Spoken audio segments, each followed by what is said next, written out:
Hello guys, ഇപ്പോൾ Dominar 400 2018 താഴെട്ടുള്ള UG model അല്ലാതെ ഈ ഇരിക്കുന്ന മോഡൽ നല്ല റേറ്റ് കുറവിലിപ്പോൾ നമുക്ക് സെക്കൻഡ് ഹാൻഡ് ബൈക്കുകൾ മേടിക്കാൻ കിട്ടും. 1,00,000 താഴെയൊക്കെ നല്ല കിടിലം ബൈക്കുകൾ നമുക്ക് മേടിക്കാൻ കിട്ടും. അത് ഈ 2026 മേടിക്കുന്നുണ്ടുള്ള കുറച്ച് പ്രശ്നങ്ങൾ. ഞാൻ ഇന്നലെ എൻ്റെ വണ്ടി സർവീസ് ചെയ്യാൻ കൊടുത്തപ്പോൾ ഞാൻ നേരിട്ട് കുറേ പ്രശ്നങ്ങൾ കാര്യങ്ങളെല്ലാം കൂടാണ് ഇന്ന് ഈ വീഡിയോയിലൂടെ പറയാൻ പോകുന്നത്. അതിൽ ഒന്നാമത്തെ പ്രശ്നമാണ് ഇത് നമുക്ക് പാർട്സ് കിട്ടാനില്ല. അതൊരു മേജർ പ്രശ്നമാണ്. ഇപ്പോൾ നമ്മൾ ഒരു ഷോറൂമിൽ ചെന്നൊരു സാധനം ചോദിച്ചാൽ അവർ സാധനം അവൈലബിൾ അല്ല, ഈ മോഡലിന് ഇപ്പം സ്റ്റോക്ക് ആരും എടുത്ത് വെക്കാറില്ല, ഇത് ഓർഡർ ചെയ്ത് വരുത്തണം എന്നൊക്കെയാണ് അവർ പറയുന്നത്. എനിക്ക് കഴിഞ്ഞ ദിവസം എൻ്റെ വണ്ടി ജസ്റ്റ് ഒന്ന് ഒരു കല്ലിൽ പോയി തട്ടിയായിരുന്നു. ഡിസ്ക് പോയി ഒരു കല്ലിൽ തട്ടി. അപ്പോൾ ഡിസ്കിൽ ബെൻഡുണ്ട് ചെറിയ. അപ്പോൾ ഞാൻ ഈ ഡിസ്കിൻ്റെ പുറകെ ഞാനിപ്പോൾ വണ്ടി സർവീസിന് സാധാരണ കൊടുക്കാറ് തിരുവല്ലയിലാണ്. തിരുവല്ല സർവീസ് സെൻ്ററിൽ കൊണ്ട് കൊടുത്തു. അപ്പോൾ അവർ പറഞ്ഞത് അത് അവൈലബിൾ അല്ല, അത് അവർ ഓർഡർ ചെയ്യാം, അത് എത്ര ദിവസം എടുക്കുമെന്ന് അറിയില്ല, ഓർഡർ ചെയ്യാമെന്ന് പറഞ്ഞു. അതുപോലെ ഞാൻ ചെങ്ങന്നൂർ പോയി. ചെങ്ങന്നൂർ സർവീസ് സെൻ്ററിലെ പാർട്സ് എല്ലാം കിട്ടുമെന്ന് പറഞ്ഞ് അവിടെ ചെന്നപ്പോൾ അവിടെയും അവൈലബിൾ അല്ല. ഇപ്പം ഞാൻ വെളിയിൽ ഒരിടത്ത് ഓർഡർ ചെയ്തിട്ടുണ്ട് പാർട്സ്, ഡിസ്ക്. അതുപോലെ തന്നെ കൂളൻ്റ് ടാങ്കിലൊരു ചെറിയ കാലപ്പഴക്കം കാരണം വന്നൊരു ചെറിയ വിള്ളലുകളാണ്. അപ്പോൾ അത് കാരണം അതുകൂടി മാറാമെന്ന് വെച്ച്. എന്നിട്ട് ഇത് എങ്ങും സ്റ്റോക്ക് അവൈലബിൾ അല്ല. എല്ലാം ഇരിക്കുന്ന പുതിയ മോഡൽ മാത്രമേ ഇപ്പോൾ അവൈലബിൾ ആയിട്ടുള്ളൂ. ഇപ്പോൾ 2026 ഈ വണ്ടി എടുക്കുന്നതിന് മുമ്പ് കുറേ കാര്യങ്ങൾ ഇതുപോലെ ആലോചിച്ചുകൊണ്ട് എടുക്കാൻ.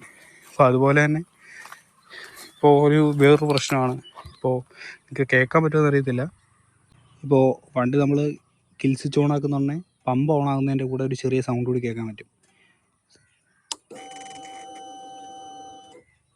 വീഡിയോയിൽ എത്രത്തോളം അത് കേൾക്കാൻ പറ്റുമെന്ന് എനിക്കറിയത്തില്ല. ഇപ്പോൾ ഞാനിപ്പോൾ സർവീസിന് വെളിയിലാണ് കൊടുത്തത്. വെളിയിൽ സർവീസ് സെൻ്ററിൽ കൊടുക്കാതെ ഞാൻ വെളിയിലൊരു കടയിലാണ് കൊടുത്തത്. അപ്പോൾ പുള്ളിയോട് പറഞ്ഞത് കാലപ്പഴക്കത്തിൻ്റെതായ പ്രശ്നങ്ങളാണ്, പമ്പിന് ചെറിയ വയ്യാഴികളൊക്കെ വന്നു തുടങ്ങി എന്നാണ് എന്നോട് പറഞ്ഞത്. അപ്പോൾ ഓടുന്നത്ര ഓടട്ടെ എന്ന രീതിയിലാണ് ഞാനിപ്പോൾ നിൽക്കുന്നത്. പമ്പൊക്കെ പോയി കഴിഞ്ഞാൽ അത്യാവശ്യം നല്ല എക്സ്പെൻസീവ് ആവും, അറിയാമല്ലോ. അപ്പോൾ ഞാൻ പറഞ്ഞു വരുന്നത് 2026 ഈ UG അല്ലാത്ത 2018 താഴോട്ടുള്ള വണ്ടികൾ എടുക്കുമ്പോൾ കുറേ കാര്യങ്ങൾ ശ്രദ്ധിക്കാനുണ്ട്. പക്ഷെ ഇതിൽ ഒരുപാട് ആൾക്കാർ പറഞ്ഞ് ഞാൻ കേട്ടിട്ടുണ്ട്, ഈ മോഡൽ വണ്ടിക്ക് അല്ലെങ്കിൽ എൻജിൻ സൗണ്ടുകൾ കാര്യങ്ങളൊക്കെ ഉണ്ട്, അത് ശരിയാക്കാൻ പറ്റുന്നില്ല എന്ന രീതിയിൽ കുറേ വീഡിയോസൊക്കെ ഞാൻ കണ്ടിട്ടുണ്ട്. പക്ഷേ അക്കാര്യത്തിൽ എനിക്ക് ഇതുവരെ എൻജിനിൽ നിന്നൊരു സൗണ്ട് വന്നിട്ടില്ല. എൻജിനിൻ്റെ പെർഫെക്റ്റ് കണ്ടീഷനിൽ തന്നെ ഇരിക്കുന്നത്. ഇത്ര ഓഡിയോൻ്റേതായ പ്രശ്നങ്ങളൊന്നും എൻജിനിൽ നിന്ന് വരുന്നില്ല. പക്ഷേ വൈബ്രേഷൻ അത് ഭയങ്കര കൂടുതലായിട്ട് വൈബ്രേഷൻ എനിക്ക് ഫീൽ ചെയ്യുന്നുണ്ട് വണ്ടിയിൽ. ഇത് എന്താ ചെയ്യേണ്ടതെന്ന് അറിയില്ല. ഞാൻ മാക്സിമം വൈബ്രേഷൻ ഒഴിവാക്കാനുള്ള കാര്യങ്ങളൊക്കെ ചെയ്യാനാണ്. പിന്നെ അതുപോലെ തന്നെ എനിക്ക് കിട്ടിയുള്ളൊരു ഏറ്റവും വലിയ പണിയാണ് വണ്ടിയുടെ ക്ലച്ച്. എനിക്ക് ഭയങ്കര ലൂസായിട്ട് തോന്നിയിട്ടുണ്ട്. അപ്പോൾ ഞാൻ കഴിഞ്ഞിടയ്ക്ക് ഈ വണ്ടിയിൽ ഒന്ന് കൊടൈക്കനാൽ പോയിരുന്നു. അപ്പോൾ അന്ന് പോയ സമയത്ത് എനിക്ക് ക്ലച്ച് ഭയങ്കര ഷോക്കായിട്ട് തോന്നി. മാറാതായോ എന്നൊക്കെ എനിക്ക് തോന്നിയായിരുന്നു. ഞാൻ ഷോറൂമിലൊക്കെ ചെന്ന് ആദ്യം വണ്ടി സർവീസ് ചെയ്യുന്ന സമയത്തൊക്കെ ഞാൻ ക്ലച്ച് മുറുക്കുന്ന കാര്യമൊക്കെ ചോദിച്ചിരുന്നു. അന്നൊന്നും അവർ ക്ലച്ചിന് പ്രോബ്ലം ഒന്നും ഉള്ളതായിട്ടൊന്നും പറഞ്ഞില്ല. ഇത് വണ്ടി ഓടിച്ച് നോക്കിയിട്ട് കുഴപ്പമില്ലാത്ത രീതിയിലൊക്കെ തന്നെ. അപ്പോൾ ഞാനിപ്പോൾ ഓക്കെ കുഴപ്പമില്ലല്ലോ. പക്ഷേ ഞാൻ പറഞ്ഞില്ല, വെളിയിലൊരു സർവീസ് സെൻ്ററിലാണ് വണ്ടി ഇത്തവണ കൊടുത്തത്. ഒരു കിടിലൻ സർവീസ് സെൻ്റർ. ഞാൻ സർവീസ് സെൻ്ററിൽ കൊടുക്കുന്നതിലും ബെസ്റ്റ് വെളിയിൽ കൊടുക്കുന്നതെന്ന് എനിക്ക് ഇന്നലെ മനസ്സിലായി. പുള്ളി വണ്ടി എടുത്ത് ഞാൻ ക്ലച്ചിൻ്റെ കാര്യം പറഞ്ഞു. പുള്ളി വണ്ടി ജസ്റ്റ് ഒന്ന് തിരിച്ചപ്പോൾ തന്നെ എന്നോട് പറഞ്ഞു, ഈ സാധനം ഹാൻഡിൽ റൈസർ ഊരിക്കളഞ്ഞു അല്ലെങ്കിൽ പണി കിട്ടുമെന്ന് പറഞ്ഞു. ഇതൊന്നും വേണ്ട, ഇത് വെച്ചുകൊണ്ടാണ് എൻ്റെ ക്ലച്ച് പോയതെന്ന് പുള്ളി പറഞ്ഞത്. അതിൽ പുള്ളി എന്നെ കാണിച്ചു തന്നു. വണ്ടി നമ്മൾ അങ്ങോട്ടും ഇങ്ങോട്ടും തിരിക്കും. ഇതോടെ ക്ലച്ചിൻ്റെ കേബിൾ ടൈറ്റായിട്ടിരിക്കുന്നുണ്ട്. ഈ സാധനം ഹാൻഡിൽ റേസ് ചെയ്തിരിക്കുന്നുണ്ടുള്ളൊരു പ്രോബ്ലമാണ്. ഈ ക്ലച്ചിൻ്റെ കേബിൾ ടൈറ്റായിട്ടിരിക്കുന്നു. വണ്ടി അങ്ങോട്ടും ഇങ്ങോട്ടും തിരിക്കുമ്പോഴല്ല ഈ കേബിൾ എന്തുകൊണ്ട് മുറുകുക. അത് കാരണം ഞാൻ ഈ വണ്ടി എടുത്ത സമയത്ത് എനിക്കുണ്ടായിരുന്ന ഒരു മെയിൻ പ്രോബ്ലം ആയിരുന്നു. വണ്ടി യൂട്ടേണൊക്കെ എടുക്കാൻ നിൽക്കുമ്പോൾ എനിക്ക് ക്ലച്ച് ഒരുപാട് വിടേണ്ടതായിട്ടൊക്കെ ഫീൽ ചെയ്തിട്ടുണ്ട്. അപ്പം ഞാൻ ഓർത്തിട്ടുണ്ട് അതെന്താ അങ്ങനെ, സാധാരണ വിടുന്നതിനേക്കാളും കൂടുതൽ. പുള്ളി എന്നോട് പറഞ്ഞത് ഹാൻഡിൽ റൈസർ ഇരിക്കുന്ന കാരണം വണ്ടി അങ്ങോട്ടും ഇങ്ങോട്ടും തിരിയുമ്പോൾ ക്ലച്ചിൻ്റെ കേബിൾ കയറി ടൈറ്റ് ആകുന്നുണ്ട്, അതാണ് പ്രശ്നം. ക്ലച്ച് പോകുന്നതാ, അത് എത്രയും പെട്ടെന്ന് ഊരി മാറ്റിക്കോളാൻ പറഞ്ഞു.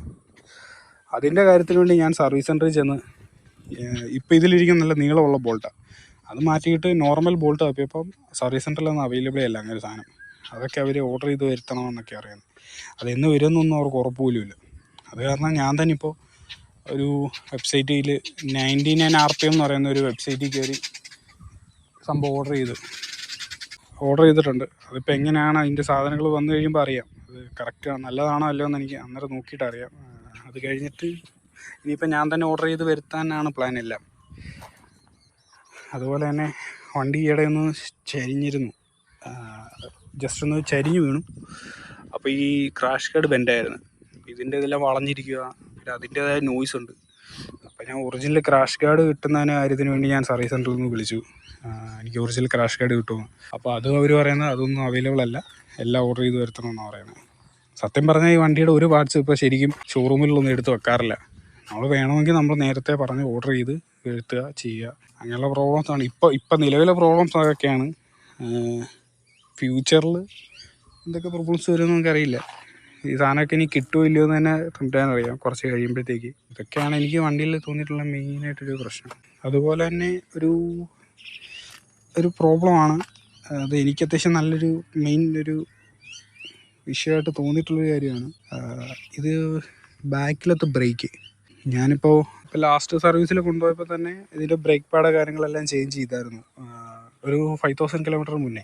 എന്നിട്ട് പോലും അത്യാവശ്യം ബ്രേക്ക് പാഡ് കാര്യങ്ങളൊക്കെ അത്യാവശ്യം അവൈലബിൾ ആയിട്ടുണ്ട്. പക്ഷെ എന്നാലും എനിക്ക് ഭയങ്കര ബ്രേക്ക് ബൈറ്റൊക്കെ ഭയങ്കര കുറവ്. ഞാനിപ്പോൾ ഇത്തവണ ചെന്നപ്പോഴും ബ്രേക്ക് ബ്ലീഡ് ചെയ്യിച്ചു. എന്നാലും ഒരു ബ്രേക്ക് ഭയങ്കര കുറവായിട്ട് ഫീൽ ചെയ്യുന്നു, ഭയങ്കര സോഫ്റ്റായിട്ട് ബ്രേക്ക് ഇരിക്കുന്നത്. ഒരു എമർജൻസി ബ്രേക്കിങ്ങിനൊന്നും ഒട്ടും കൊള്ളില്ല. ബാക്ക് ബ്രേക്ക് നമുക്ക് സ്ലോ ചെയ്യാൻ വേണ്ടി മാത്രമേ യൂസ് ചെയ്യാം. ശരിക്കും അങ്ങനെയാണ് യൂസ് ചെയ്യേണ്ടത്. പക്ഷെ എന്നാലും നമുക്കൊരു കോൺഫിഡൻസ് കിട്ടില്ല ബാക്ക് ബ്രേക്കിൽ. വണ്ടി ഒരു കോൺഫിഡൻസ് കിട്ടില്ല. എനിക്ക് ഭയങ്കര നെഗറ്റീവായിട്ട് തോന്നി. വലിയ യൂസ് ഇല്ലാത്ത പോലെ. ഇപ്പോൾ ഞാൻ ഇത്തവണ സർവീസിന് ചെന്നപ്പം എന്നോട് പറഞ്ഞത് മാസ്റ്റർ സിലിണ്ടർ മാറി നോക്ക്, ചിലപ്പോൾ അത് ശരിയാവുമെന്ന് പറഞ്ഞത്. ഇപ്പോൾ അടുത്ത സർവീസിനത്തേക്ക് അത് മാറ്റാമെന്നുള്ള പ്ലാനിലാണ്. അത്യാവശ്യം ഞാൻ ഈ വണ്ടി ഞാനിത് പുതിയ വണ്ടി, എൻ്റെ ഫ്രഷ് വണ്ടിയല്ല. ഞാൻ ഈ വണ്ടി എടുക്കുന്നത് സെക്കൻഡ് ഹാൻഡ് എടുക്കുന്ന വണ്ടിയാണ്. ഞാൻ ഒരു 1.15 റേറ്റിലൊക്കെയാണ് ഞാൻ ഈ വണ്ടി എടുക്കുന്നത്. വണ്ടി എടുത്തതിന് ശേഷം തന്നെ എനിക്ക് അത്യാവശ്യം വണ്ടിയിൽ കുറേ പൈസ ഞാൻ മുടക്കിയിട്ടുണ്ട്. വണ്ടി എടുത്ത് അന്ന് തന്നെ ഞാൻ ഒരു സർവീസ് സെൻറ്ററിൽ കൊണ്ട് കയറ്റി. സർവീസ് സെൻ്റർ അല്ല, അത് എറണാകുളത്ത് LRL മോട്ടോഴ്സിലാണ് വണ്ടി സർവീസ് കയറ്റി. അന്ന് അവർ ഒരു ഫുൾ സർവീസ്, ഫുൾ ചെക്കപ്പ് എല്ലാം കൂടി അവിടെ ഒരു 10-15,000 രൂപ അവിടെ നിന്ന് ചിലവായിരുന്നു. അത് കഴിഞ്ഞ് പിന്നെ തൊട്ടടുത്ത സർവീസിൽ തന്നെ ഒരു 10,000 to 15,000 അതിനിടയിൽ എന്തോ ആയിരുന്നു.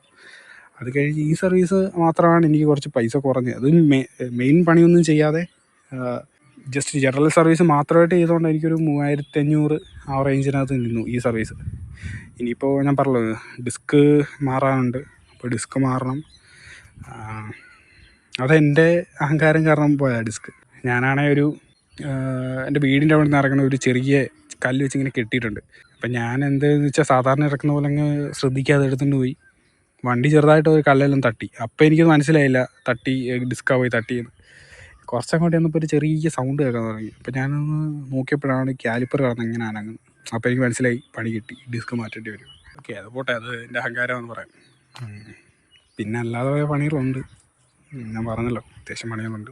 പിന്നെ പലരും ഞാൻ ഈ വണ്ടി എടുത്തതിന് ശേഷം പലരും പറയുന്ന കുറേ അഭിപ്രായങ്ങൾ, സൈലൻസർ മാറ്റണം, സൗണ്ടില്ല, സൈലൻസർ മാറ്റണം, അങ്ങനെ കുറേ അഭിപ്രായങ്ങൾ പലരും പറയുന്നുണ്ട്. സൈലൻസർ സൗണ്ട് പോരാ, നല്ല സൈലൻസർ ഇടണം എന്നൊക്കെ. പിന്നെ ബാക്കിലെ ടെയിൽ ടേഡി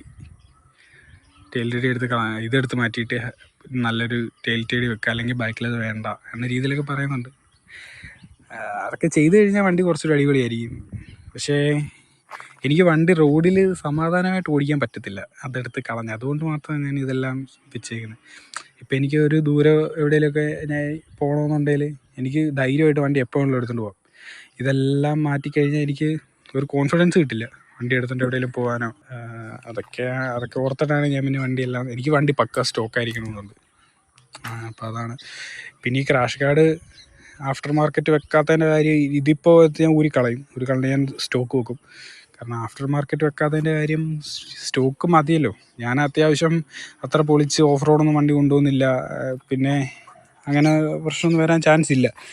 എനിക്ക് സ്റ്റോക്ക് തന്നെ ധാരാളമെന്നാണ് എനിക്ക് തോന്നിയിട്ടുള്ളത്. പിന്നെ ഞാൻ പറഞ്ഞല്ലോ, ഒരു സർവീസിന് ഞാൻ കയറ്റിയ സമയത്ത് കഴിഞ്ഞ സർവീസിന് തന്നെ എന്നോട് പുള്ളി പറഞ്ഞത് സ്റ്റോക്ക് മതി, സ്റ്റോക്ക് അതാകുമ്പോൾ അതിൻ്റെ പണി ചെയ്തോളും, വെറുതെ കാശ് കൊടുത്ത് അത്ര വലിയ ഇതൊന്നും വെക്കേണ്ട കാര്യമില്ല എന്നാണ് പറഞ്ഞത്. പിന്നെ ഫ്യൂച്ചറിലിപ്പോൾ ഒരുപാട് വലിയ ലോങ്ങൊക്കെ പോകാൻ ചാൻസ് ഉണ്ടെങ്കിൽ അന്നേരം നമുക്ക് മാറ്റാം. അന്നേരം കുറച്ച് നല്ല ക്രാഷ് കാർഡ് കയറ്റിയിട്ടൊക്കെ പോവാം. അല്ലാതെ ഇപ്പോഴത്തെ എൻ്റെ യൂസ് എന്ന് പറഞ്ഞാൽ, ആക്ച്വലി ഞാൻ വർക്ക് ചെയ്യുന്നിടത്തു നിന്ന് വീക്ക്ലി വൺസ് മാത്രമാണ് ഞാനിപ്പോൾ വണ്ടി യൂസ് ചെയ്യുന്നത്. എനിക്ക് പിന്നെ ഒരു അനിയനുണ്ട്. ഒന്നെങ്കിൽ ഞാൻ അല്ലെങ്കിൽ എൻ്റെ അനിയന് യൂസ് ചെയ്യും. അപ്പോൾ എനിക്ക് ഇത്രയും കാശൊക്കെ കൊടുത്ത് വണ്ടിയിൽ ഇത്തരം കാര്യങ്ങളൊക്കെ കയറ്റിയിട്ട് അധികം യൂസ് ഇല്ല. പിന്നെ വല്ലപ്പോഴുമൊക്കെ കുറച്ച് ലോങ് ട്രിപ്പ് എവിടെയെങ്കിലുമൊക്കെ പോയാലേ ഉള്ളൂ. ഇതൊക്കെയാണ് എനിക്ക് തോന്നിയിട്ടുള്ളത്. പിന്നെ മൈലേജിനെ പറ്റി പറയുകയാണെങ്കിൽ ഞാനൊരു 2 തവണ ചെക്ക് ചെയ്തു. അപ്പോൾ 2 തവണ എനിക്ക് കിട്ടിയേക്കുന്നത് 27, കറക്റ്റ് 27 എനിക്ക് കിട്ടിയേക്കുന്നത്. ഒന്ന് ഞാൻ മൂന്നാർ പോയ സമയത്ത് ചെക്ക് ചെയ്തിരുന്നു, ഒന്ന് ഞാൻ കൊടൈക്കനാൽ പോയി ചെക്ക് ചെയ്തിരുന്നു. ആ 2 ഇതിലും എനിക്ക് കിട്ടിയിട്ടുള്ള മൈലേജ് എന്ന് പറഞ്ഞാൽ 27. അപ്പോൾ അതിൽ ഈ 27 കിട്ടാനുള്ളൊരു മെയിൻ പ്രോബ്ലമായിട്ട് ഞാൻ കാണുന്നത്, പ്രോബ്ലം അല്ല, ഞാൻ കുറച്ച് വണ്ടി കുറച്ച് എൻജോയ് ചെയ്ത് ഓടിക്കാൻ വേണ്ടി കുറച്ച് RPM കയറ്റിയൊക്കെ മേടിച്ചാണ് ഓടിക്കുന്നത്. അപ്പോൾ അതുകൊണ്ടായിരിക്കും എനിക്ക് 27 മൈലേജ്. ഞാൻ 2 തവണ നോക്കിയിട്ട് എനിക്ക് 27 തന്നെയാണ് കിട്ടിയേക്കുന്നത്. പിന്നെ ഒരു ഓപ്പൺ റോഡ് കിട്ടിക്കഴിഞ്ഞാൽ കുറച്ച് കൈ കൊടുക്കും. പിന്നെ ഓവർടേക്ക് ചെയ്യാൻ കിട്ടിക്കഴിഞ്ഞാൽ ഞാൻ കുറച്ച് കൈ കൊടുത്ത് കയറി പോവും, കുറച്ച് RPM കയറ്റി ഓടിക്കും. അപ്പോൾ അതൊക്കെ കൊണ്ടായിരിക്കണം വണ്ടിക്ക് ഇത്രയും മൈലേജ് കുറവായിട്ട് എനിക്ക് കിട്ടുന്നത്. പക്ഷെ കുറച്ച് മര്യാദക്കൊക്കെ ഓടിച്ചാൽ ഒരു 30 കിട്ടുമായിരിക്കണം കേട്ടോ. ഞാൻ അത്രയും RPM കയറ്റി ഓടിക്കാറ്. പിന്നെ എൻ്റെ ആ ഓടിയതിൻ്റെ കുഴപ്പമാണ് ഇത്രയും മൈലേജ് കുറവ്. 30 കിട്ടുന്നവരൊക്കെ ഉണ്ടായിരിക്കും. ഇതൊക്കെയാണ് എനിക്ക് ഈ വണ്ടിയെപ്പറ്റി പറയാനുള്ള കാര്യങ്ങൾ. പിന്നെ ഒരു കാര്യം, വണ്ടി ഇപ്പോൾ ഗിയർ മാറുന്ന സമയത്ത് നല്ല സൗണ്ടുണ്ട്. അത് നമ്മൾ ഇപ്പോൾ നമ്മൾ ഫസ്റ്റ് വണ്ടി ഓണാക്കിയിട്ട് ഫസ്റ്റ് ഇടുമ്പോൾ, പിന്നെ സെക്കൻഡ് ഇടുമ്പോൾ, തേർഡ് ഇടുമ്പോൾ വരെ അത്യാവശ്യം നല്ല സൗണ്ടാണ്. തേർഡ് വരെയാണ് എനിക്ക് സൗണ്ട് ഫീൽ ചെയ്തിട്ടുള്ളൂ. അത് കഴിഞ്ഞാൽ പിന്നെ കുറച്ച് സ്മൂത്തായിട്ടൊക്കെ പോയിക്കോളും. പക്ഷേ ആ തേർഡ് ഇടുന്നിടം വരെ അത്യാവശ്യം നല്ല സൗണ്ടുണ്ട് ഗിയർ മാറുന്ന സമയത്ത്. അത് ഒന്നും ചെയ്യാനില്ല, ഇതൊക്കെ വണ്ടിയുടെ കാലപ്പഴക്കവും പിന്നെ ഈ മോഡൽ വണ്ടികൾ ഞാൻ കേട്ടിട്ടുണ്ട് ഇങ്ങനെ പ്രശ്നങ്ങളുള്ളതായിട്ട്. അതൊക്കെയാണ് വലിയ എനിക്ക് തോന്നിയിട്ടുള്ള പ്രശ്നങ്ങൾ. ഈ ചാനലിൽ എൻ്റെ ആദ്യത്തെ വീഡിയോ ആയിരിക്കും ഇതുപോലെ ഒരു സൗണ്ടൊക്കെ കൊടുത്തുള്ള എൻ്റെ ആദ്യത്തെ വീഡിയോ ആണ്. അപ്പോൾ വീഡിയോ കാണുന്നവരൊന്ന് ജസ്റ്റ് സപ്പോർട്ട് ചെയ്യുക. എൻ്റെ പ്ലാൻ എന്താണെന്ന് വെച്ചാൽ വണ്ടിയെ പറ്റിയുള്ള കുറച്ച് വീഡിയോസ്, പിന്നെ കുറച്ച് ട്രാവൽ കാര്യങ്ങളൊക്കെ ഞങ്ങൾ പ്ലാൻ ചെയ്തിട്ടുണ്ട്. അപ്പോൾ അതിൻ്റെ കുറച്ച് വീഡിയോസ് കാര്യങ്ങൾ അങ്ങനെയുള്ള കാര്യങ്ങളൊക്കെ ആയിരിക്കും. ഒരു വ്ളോഗ് പോലൊക്കെ ചെയ്യാനുള്ള പ്ലാനിലാണ്. അപ്പോൾ വീഡിയോ കാണുന്നവരൊക്കെയാണ് ജസ്റ്റ് ഒന്ന് സപ്പോർട്ട് ചെയ്യുക. നമ്മളിവിടെ ഒരു സൈഡിൽ കൂടെ ഒക്കെ രക്ഷപ്പെട്ട് പോട്ടെ, സപ്പോർട്ട് ചെയ്ത് എല്ലാവരും സഹായിക്കുക. ഇതിപ്പോൾ എൻ്റെ ആദ്യത്തെ വീഡിയോ, അപ്പോൾ അതിൻ്റേതായ പോരായ്മകൾ കാര്യങ്ങളെല്ലാം ഉണ്ടായിരിക്കും. ദയവ് ഇതൊന്ന് ക്ഷമിക്കുക. നമുക്ക് ആ ഓരോ വീഡിയോകൾ വരും തോറും നമുക്കത് ഇമ്പ്രൂവ് ചെയ്ത് കൊണ്ടുപോകാം. ഇത്രയാണ് ഇന്നത്തെ വീഡിയോയിൽ ഞാൻ പ്ലാൻ ചെയ്തിരിക്കുന്നത്. നിങ്ങളുടെ അഭിപ്രായം പറയുക, ഏത് ടൈപ്പ് ഓഫ് വീഡിയോസാണ് നിങ്ങൾക്ക് കാണാൻ താല്പര്യം. പിന്നെ ഈ വീഡിയോ പറ്റിയുള്ള അഭിപ്രായം പറയുക. പിന്നെ സൗണ്ട് ക്വാളിറ്റിയൊക്കെ എത്രത്തോളം നല്ലതാണെന്നൊന്നും എനിക്കറിയില്ല. കാരണം ഞാൻ നിൽക്കുന്ന ഒരു ഞങ്ങളുടെ ഇവിടെ അടുത്തുള്ളൊരു നല്ലൊരു സ്ഥലമാണ്. അപ്പോൾ ഞാൻ ഇവിടെ ആകുമ്പോൾ അധികം ആൾക്കാരില്ല. ആൾക്കാർ മുമ്പേ ചെയ്യാൻ ഒരു മടി, കാരണം ഞാനിവിടെ വണ്ടി നിർത്തി ഒതുക്കിയിട്ട് നൈസായിട്ട് വീഡിയോ ചെയ്യാമെന്ന് വെച്ച്. അപ്പോൾ നമുക്ക് അടുത്തൊരു വീഡിയോയിൽ നല്ല അടിപൊളി കണ്ടൻറ്റുമായിട്ട് അടുത്തൊരു വീഡിയോയിൽ കാണാം.